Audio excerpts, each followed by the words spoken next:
Hi, this is Adam from Small Town Machine Shop with another, not a yard sale find video. This is another gift from a relative video. Again, I keep these separate because gifts mean more to me than stuff that I purchase.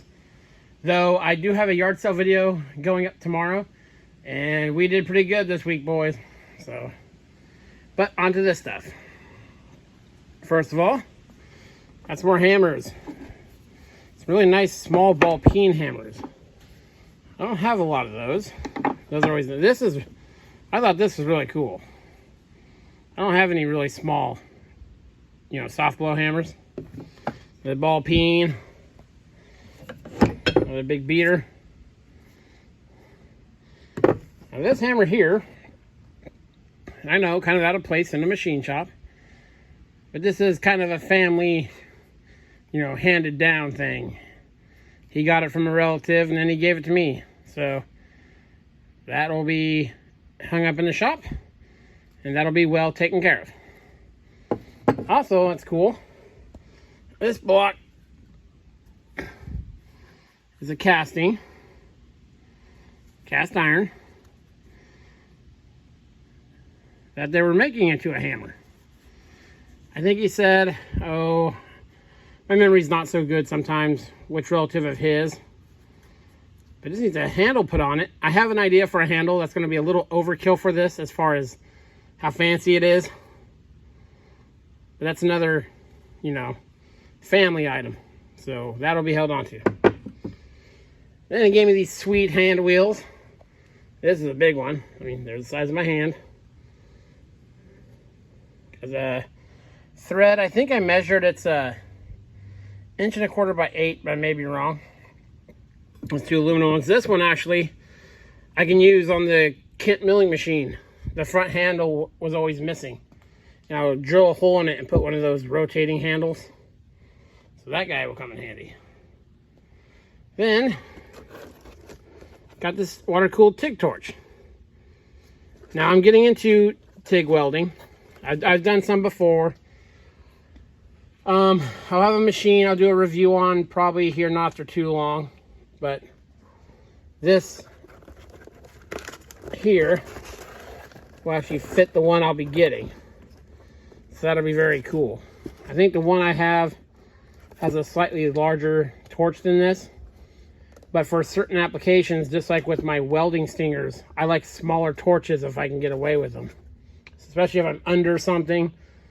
Because again, I don't do a lot of welding stuff on benches and stuff. People bring stuff here and I crawl underneath them or on them and have to do repairs. So then you must have heard that I still do a lot of work with a cutting torch.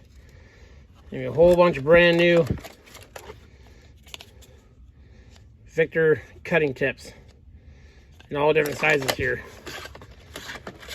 In the field, and even in the shop, I use my cutting torch all the time. I have that big plasma cutter, but I still reach for the oxy-acetylene torch every day. So I do a lot of heating of rusting parts and stuff like that. So very, very cool. Now, got these organized and probably into one of those brown Lawson bins. He gave me some. I've been talking to him about some cast iron repair. I will be doing some welding on this. I'm not going to take it apart. Enough of you said you didn't want me to do that, so I'll go ahead and show the repairs I'm going to do on this as it sits. So that'll be another video, but here's some different cast iron and stainless rods he gave me to see how I like them. So that'll be cool for that. He also heard me mention in a video that I was going to buy a strap for some strap savers. So he did me the favor of just giving me some. These, for if you don't know, if you're picking up mostly older machines that have a lot of sharp edges on the castings and stuff, you put this between your ratchet strap and the machine so you don't tear up your straps. Or, what I do, I double side them. If you have to use a chain, I'm not a big fan of chains on my machines, but you can put 2 or 3 of them between the chain and your machine.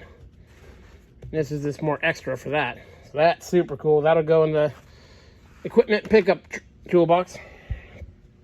And this, I believe he said it was was it a 25 ton or 15 ton? But this is a hollow cylinder. You hook up to a porta power. I do a lot of pin extractions. I'm going to try to film those as I get them now, because I think it's interesting. And what I do to extract them most of the time, let me get a piece here to kind of illustrate it. I'm sure other people do it the same way. There's no big trade secret here. Is I take a piece of all thread or ready rod or whatever you call it, and I'll weld it to the pin, like on a backhoe bucket or something. And then I'll put this over it and use that to pull with some collars beneath here, pull pins out. I do actually quite a bit of that, and that's more of a winter in the fall before they put their machines away. So if I get those jobs, I'll go ahead and take you guys along, because that's kind of interesting when you can get them out. Then it's just a bunch of exothermic piercing, which is crazy expensive. So very, very, very nice to have that. Then you have this lathe tailstock. Not sure what it's off of. It looks almost like with this filled in back casting, almost like a Logan. I have a feeling I've seen this before. There's no markings on it. Here's the plate for it. Of course, it's spun around backwards here. But yeah, we will find a use for that. That's just cool to have. That's a nice knob too. So yeah. Then I saw this laying. I visited him today. It's a scrap pile. Look how cool that is. Look how nice of a wheel that is. It's all aluminum. It's got this Acme thread. Then you know, this bolt where it mounted to something. It was worked some kind of gate or something like that, obviously. What I want to do, as you can see, it's got a little bit of a bend to her. So I might replace that Acme screw in there. Make this into some kind of a small bench press. I have an idea in mind. I don't know if it'll work, but I do have an idea. But yeah, I couldn't pass up that handle. And the frame is nice too. So yeah. There's the stuff that my uncle gave me. All of it very cool. All of it very much appreciated. It's very cool stuff. Yep. Look, this is Saturday, so tomorrow look for the yard sale finds video. And then Monday we'll be doing the wiring on, I got the switches in for the welding positioner. So that'll be Monday's video. So yep. This is Adam from Small Town Machine Shop. Please comment, like, and subscribe, and thanks for watching.